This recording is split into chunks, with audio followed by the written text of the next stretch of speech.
Hi everyone, it's Paula from Paula Quilting. Welcome back to my channel. So I recently got involved with another charity project. I have found a group called Southampton Street Angels, and that group is taking care of the people who are living on the street, homeless really, and also people who are in the shelters or people who may be coming out from the homeless situation and they moving to the first or a accommodation where they can take care of themselves. So I thought I will make few quilts which can be donated to the people in the shelters. So what I need is a few quilts which are going to be quick to make, and I've got cut here squares, 10-inch squares, which would have made a very quick quilt, but as a part of my minimalism journey, I have decided that I'm not going to buy any fabric, and that includes the backing, until I go down with my resources up to about 30% of what I've got at the moment. So I will be using those squares to make backs for my quilt. So obviously I don't want to have the same thing at the front. So what I want to do, I want to use my 6.5-inch squares to make disappearing wonky 4 patches.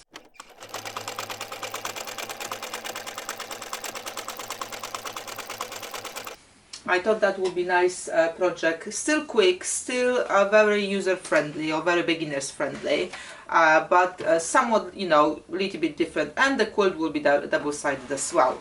So I will be making lap size quilts, which are great because they are not too big and not too small. You can still wrap yourself around and you will feel cozy. So if I make a 4 patch from 4 of those squares, that will give me 12.5 inches. But because I'm going to be making them disappearing and wonky and all of those things, I think the size I will be able to square them up will be around 10.5 inches. So for 10.5 inches I need 30 ready blocks, and for 1 block I will have 4 of those, so I need 120 squares.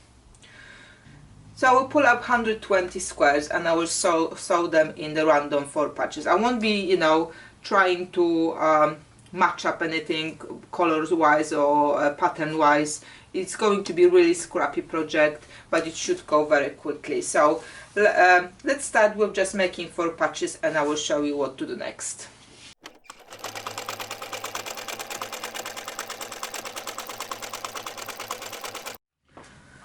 So what I've got set up here are 4 piles of 30 squares each, and I will quickly chain piece them by taking pair of first, pair of second, pair of first, pair of second until they all gone. And when I have all of those chain pieces, obviously the first 2 will always make the 4 patch, so it will be very quick process.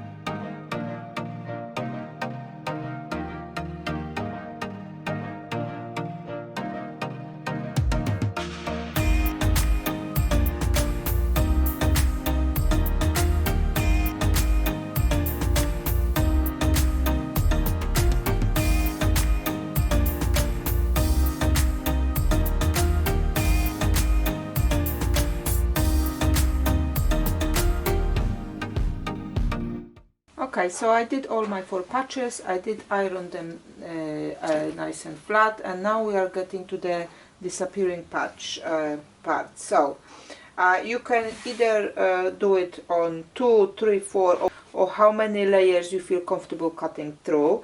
It's up to you, and I'm just going to layer a few of those 4 patches one on another, and because I've got some quite of repeating blocks, I'm just checking that they are not coming out in the same spot. I can use them in the same kind of cuts. I just don't want them to be in the same spot, like this green and this green, so I don't want to have this part of the block kind of behind that one. But other than that, I can just layer them anyhow I like.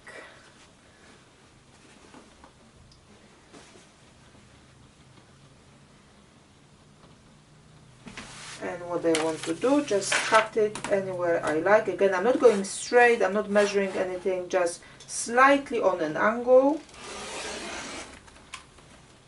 And then I will just take the first one and of the small slices, and I'm going to put them under. And I will stitch those two together. But then again, I do not want to stitch them exactly. What I want to do is move it up or down about a half an inch, so just a little. The only thing is, if you're moving them all up, go with movement up on every block and every cut we'll be doing from now on. If you decide you want to go down, again just keep the down movement on every cut and every block we will be doing. So I can now stitch those together. There's nothing too much up here, so it's, you know, easy stitching. And again, it's up. I choose to go up around half an inch. No mark here, whatever you choose, it's fine. It's all eyeballing here.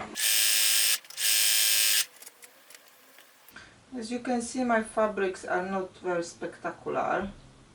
Those are all recycled, either clothes or bedding. But I hope that when I cut them enough times, they will create some nice effects.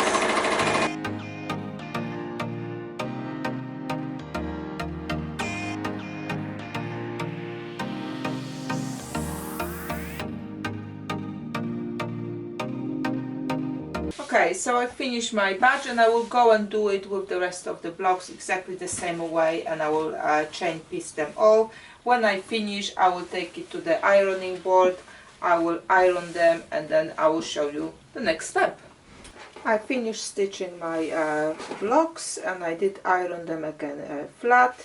So I will basically repeat the process. This time probably I will just take maybe 2 or 3 maximum at the time, because I want to control better where the colors are going. So let's say 1, 2. I'm still going with the center to kind of line them up, but I'm not perfect with it. So you know, it's stress-free stitching, so they just can go anyhow. The little bit of movement there doesn't matter.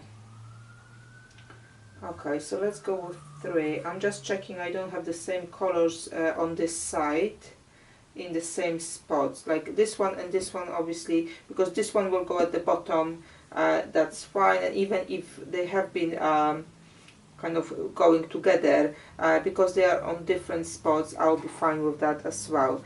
So I want to do the same thing. So you can see I've put all of those smaller pieces at the top, so it's one place, and I will be going to the left when I will be turning it later. So just keep kind of just remember which way you went, so you always go the same direction. So I'll cut it again a little bit on the angle, and I will do exactly the same thing as before. So I'm just moving the top one to the back, and I will again stitch it together, and again I will move it up. I was going up on this side, so I will go up on this side. So again, just remember which way you were going, and we'll go stitching again. So I will do the same thing with all my pile, and then I will get you to the step 3. So I finished 2 cuts, and I just, before I kind of carry on with the process, I wanted to show you how they look nice already. So if you at this point of time decide that actually you have enough of cutting and you just want to carry on with the putting quilt together, you can square them up now. They are not squared up at the moment, as you can see, they're quite wonky, and sew them together. And this one looks like a very intricate, maybe I don't know, 4-patch and some other bits and pieces. But another layout you could possibly do is, let's see, like a nice big square in a square type of thing. So if you want to go for this design, the only thing you will need to remember is to use this square here to square them up, because that is still not touched piece, and they should all match up together. Everything else will be wonky, but that will look quite nice as well. Depends, you know, what type of fabric you use. Mine are not very great, so it is what it is, that's what I've got, that's what I use. But you know, depending on the fabric you're using, it can look quite striking, or you can put them on the point, that will look nice as well.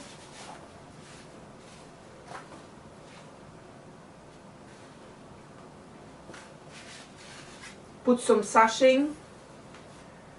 There's many options you already got with just those two cuts, how to lay out your block. So like I said, if in this point of time you decided that you have enough of cutting and stitching, or I don't know, you're behind the project and you want to speed up a little bit, then you can stop here and just, you know, square them up, see what layout you like the most, maybe add some sashing, add some nice cornerstones, add nice borders, and you're there.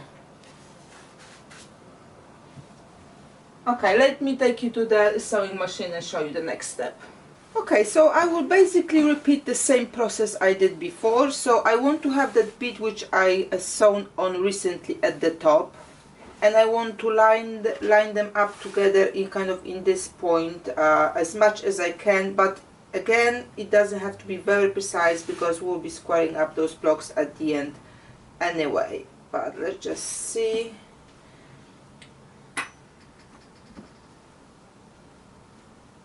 And I've picked those blocks. You can see I actually put quite a lot of layers here. I'm going adventurous and I'm putting 6. But I've laid them out so I don't have the same fabric in the same spot just behind it. So when I start sewing them together, I won't have a situation that this fabric will be here and here as well. It might be here and here, but not in the same places. So same as before, on the small angle, in any point or any distance you like. I'm just doing the cut. I went through the 6 layers quite alright, but you work with how many layers you feel comfortable. And now I'll again stitch those together. Again, I finished stitching, so I've got 1, 2, 3 sides done, and now I need to lay out few more blocks one on another to do the last cut. So again, I was going left with the kind of movement of where I stitched the last time. That's the last time I've stitched. Now how I align them now, not much to align. I think the only center you could potentially, but again, don't kind of overthink it, because it doesn't matter, the block is wonky anyway. Just do the best job you can to align more or less in the center. And again, I'm just checking that I don't have the same fabrics kind of in the same spot across. Put 4, let's do 5. I think it should be fine. And again, on little angle in whichever spot you like, I'll cut. With one below. And that's how I'm going to stitch them.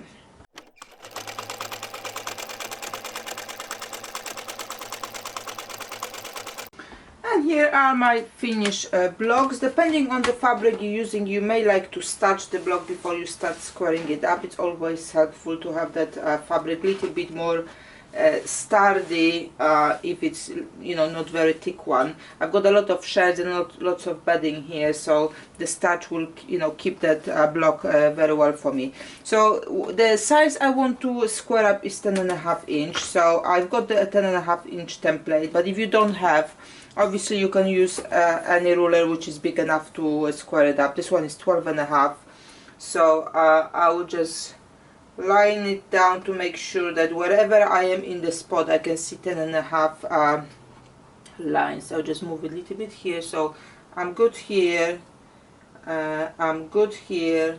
That's obviously the beginning. I just scoot it from the top and I can square them up. I don't have to worry about, you know, what I've cutting off or what I've got left. There's not much kind of coming out from it, not much waste. And now here I just need to align with 10.5 inch line on the side, 10.5 inch on the other side, and I can again square it up. And that's our block. Okay, I will finish off all of my blocks and I'll pop them on the design wall to have a look how they look together.